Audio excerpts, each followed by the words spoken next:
A few years ago, while visiting my hometown in Taiwan, we also took the opportunity to visit Japan, since it is so close to Taiwan.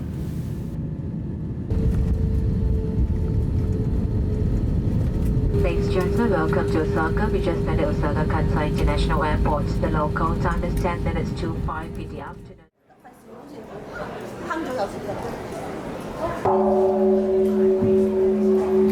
We dedicated the whole trip to Kyoto and did temple hopping. And because of my background, it was a trip that opened my eyes. And I was like a sponge, just soaking in all the history and culture.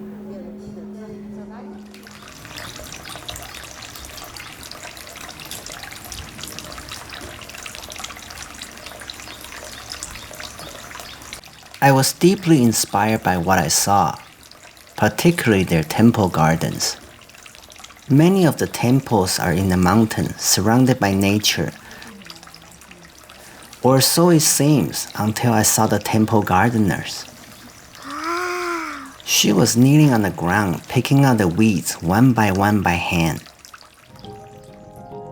Then I realized the scope and the amount of work needed for the garden to look so natural. I'm sure somebody will individually pick up these leaves later.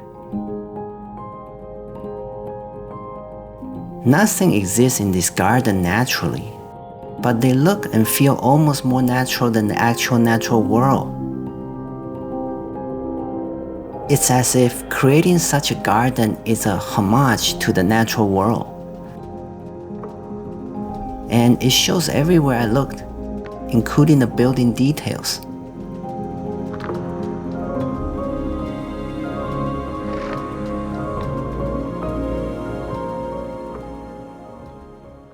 Huh?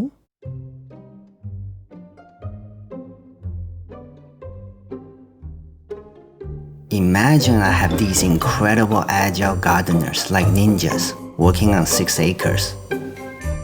All the trees will be like life-size bonsai plants.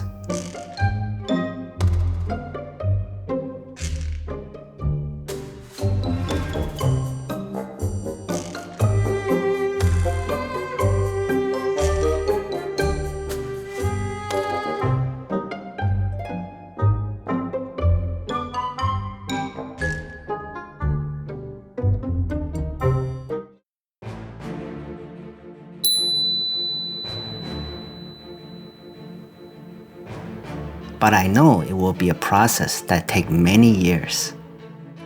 But that is okay. It is the process and journey I want to experience.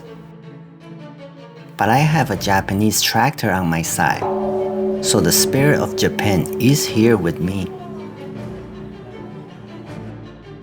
So I take one step at a time, just like how I started my veggie garden years ago. Sometimes it is best not to overthink. To turn the rest of this land into a garden, it must be accessible first, so I can enjoy it and do regular maintenance. So I must build a trail first. But many obstacles are in the way, like fallen trees, uneven terrain, and overgrown vegetation. These trees were brought down by the storm and not my chainsaw, but they're in the way of my ideal path. They are nice wood. I will save some and mill the big pieces later into lumber. The rest will be firewood for the buildings and hot tub.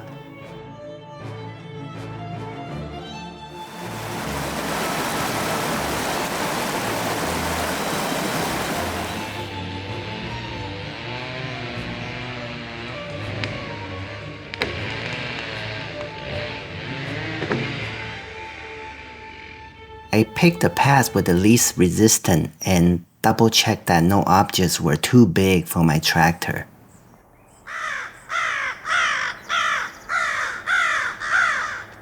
To make way, I cut down a few hemlocks that were dying anyways.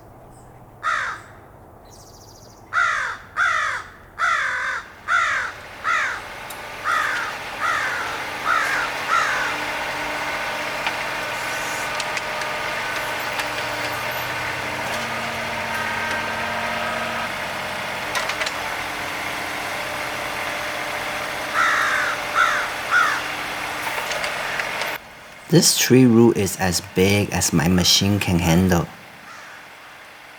And since I just cut it, the roots are still fresh and very attached to the soil. I have to dig all around the stump to loosen it from the ground. But I'm determined, as this is already the path of least resistance.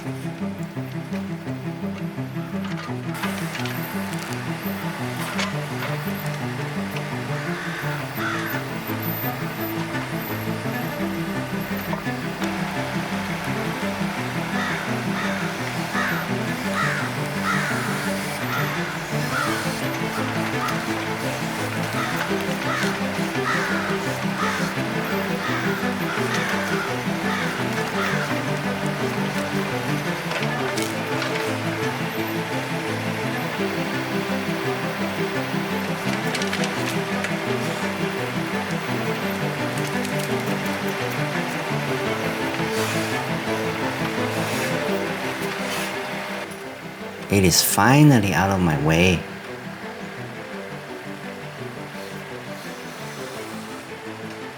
I continue to move forward inch by inch, and I tell my tractor, look, I'm bringing you to a new place that you have never been before.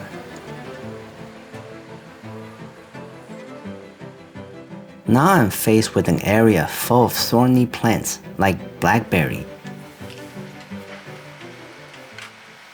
I decided to turn back and make the trail I had just made better by cleaning it out even more, at the same time gathering more firewood.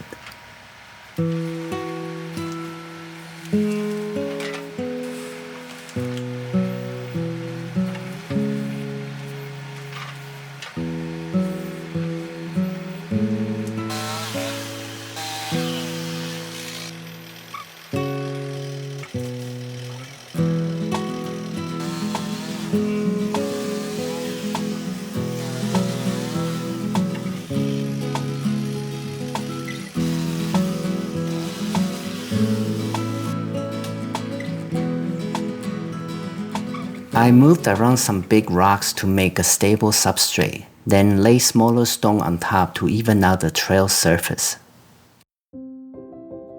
I have always loved rocks. Every time I handle them, I think about all the history this rock had been through to be now in my hand at this moment in time. It looks nice now, like a proper roadway. I want to take the time to do this right because it is the only path for my tractor. And if there's a hole or uneven spot, I will feel it every time I drive through.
I moved some dirt around to final grade the terrain. I feel fortunate that I can live here, but I also recognize my achievement. I realized I was determined to follow my dream, even though many people were skeptical. I was born in the city as a child. All my nature experiences were from weekend trips to the countryside. And I remember always thinking, I want to live in a place like this. And here I am, living my dream. It takes a lot of physical and mental hard work to live here and be self-sufficient when it comes to taking care of this land.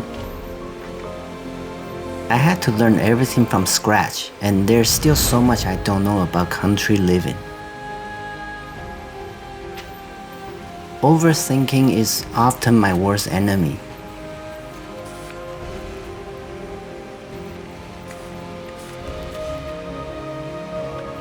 When I want to do something, I often dive heading first, because if I test the water first, I will think it is too cold or hot, and the ideal temperature will never be. If you like my video, please support me by clicking the like button, commenting or subscribing. It means a lot to me. I finally reached the milestone of 1,000 subscribers. Thank you.